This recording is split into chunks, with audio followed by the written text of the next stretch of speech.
Carbohydrates are the first macronutrient we will talk about. Carbohydrates are starches, fiber, and sugars found in plant foods used by the body for energy. Carbohydrates are the primary fuel for the brain. Carbohydrates may also be referred to as carbs. Carbohydrates are broken down into two categories, simple and complex carbohydrates. Simple or junky carbs break down into sugar in the body very quickly and give us a burst of energy, usually followed by a rapid decrease in energy, or what Dr. Sears likes to call a crash. Complex carbohydrates are also known as right carbs. These take longer to digest and provide a sustained amount of energy. Here are some examples of simple or junky carbohydrates. Simple carbs are often found in foods that would be in the red light food category. Junky carbs are typically empty calories, which means they have little to no nutrients, vitamins, minerals, or fiber. Simple carbs often cause our bodies to be satisfied only for a short time, followed by feelings in the body of needing more or a feeling that the body is depleted. Unfortunately, these foods are often easily accessible because they don't require refrigeration or preparation. We are seeing a lot more of these food items on the breakfast table and in lunch boxes, and sadly, in school cafeterias.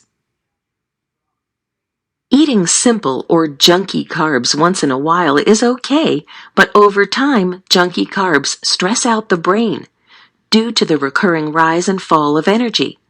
They also can make us fat and cause our immune system to not function properly, so we get sick more often. Simple carbohydrates are not only in processed foods, they come in a natural version as well. Since these are natural, does that mean they have the same effect on our bodies as refined sugar? Most of them do, yes, but they are generally less refined, often come from a plant source. Some offer healing properties and nutrients, and some have less impact on insulin release. Whole fruit contains natural sugar as well, but if eaten in its natural state with the peel, the fiber makes it a healthier carb. Stevia and xylitol are both plant-based and are better choices for diabetics.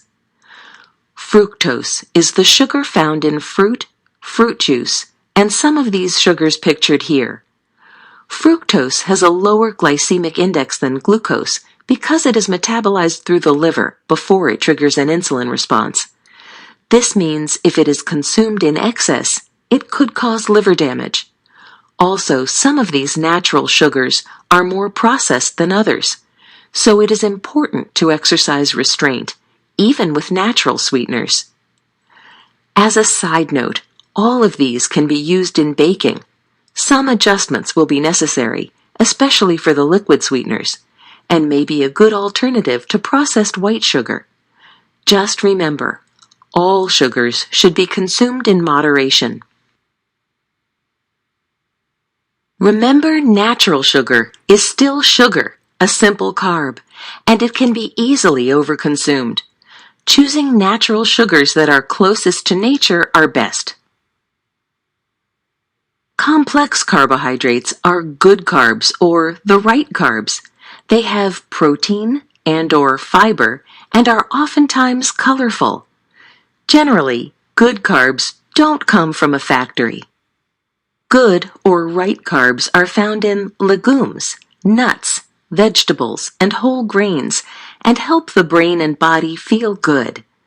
Good carbs take longer for the body to digest, so they don't cause a rapid rise in blood sugar and deliver a more sustainable energy over a period of time. A simple way to remember the difference between a good carb and a junk carb is that good carbs have friends called protein and fiber. If they don't have friends, they are junk carbs.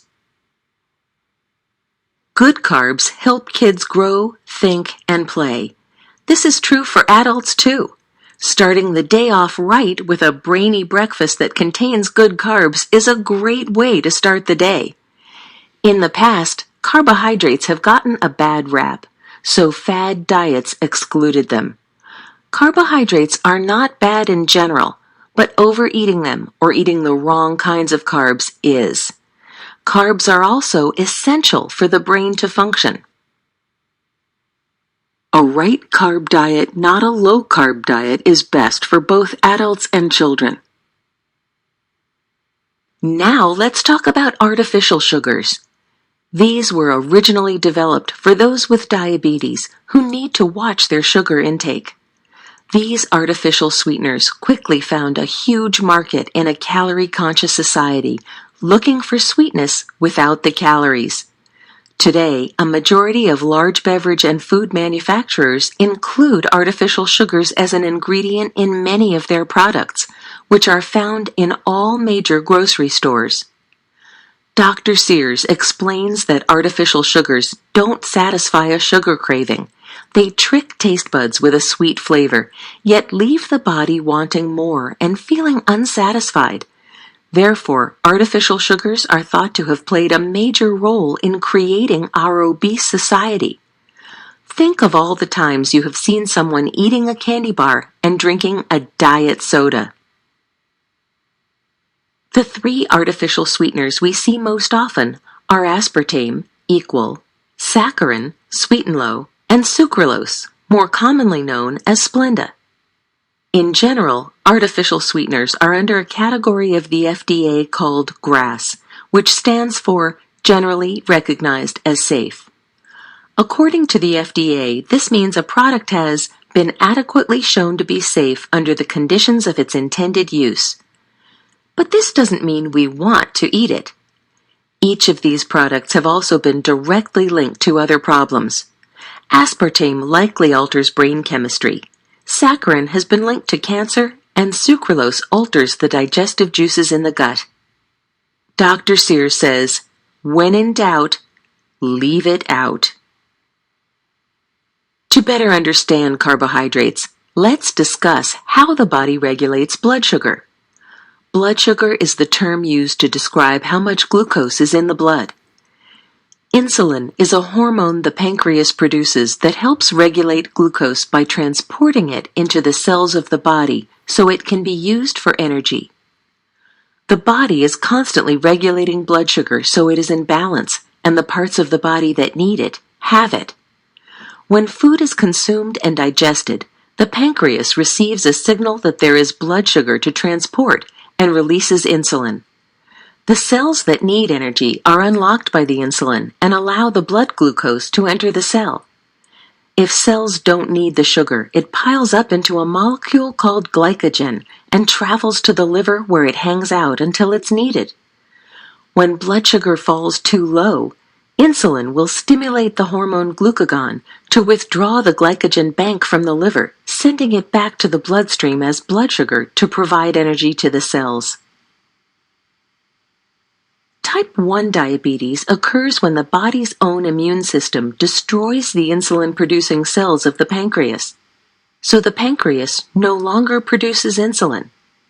In people with type 1 diabetes, sugar isn't moved into the cells because insulin is not available. Sugar builds up in the blood instead of going into cells.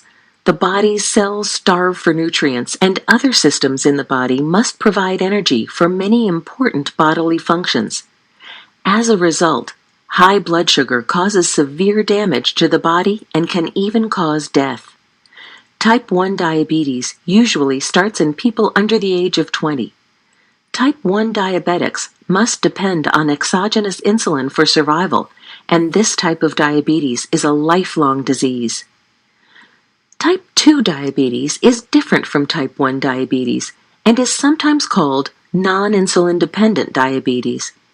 People with type 2 diabetes actually produce insulin. However, either their pancreas does not produce enough insulin or the body cannot use the insulin adequately.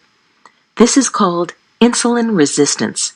When there isn't enough insulin, or the insulin is not used as it should be, glucose, sugar, can't get into the body's cells. When glucose builds up in the blood instead of going into cells, the body's cells are not able to function properly. Diet and exercise can greatly help people with type 2 diabetes. Here are a couple of diagrams to help you better understand insulin resistance. This is how glucose and insulin work in a body that is healthy. The insulin helps open the receptor on the cell so the glucose can enter in. But when too much sugar and insulin beat up the cells day after day, the cells begin resisting insulin. This is what is called insulin resistance or pre-diabetic. The receptor no longer responds to the insulin and won't open. Therefore, no glucose can enter the cell. If poor eating and lifestyle habits continue, eventually type 2 diabetes will develop.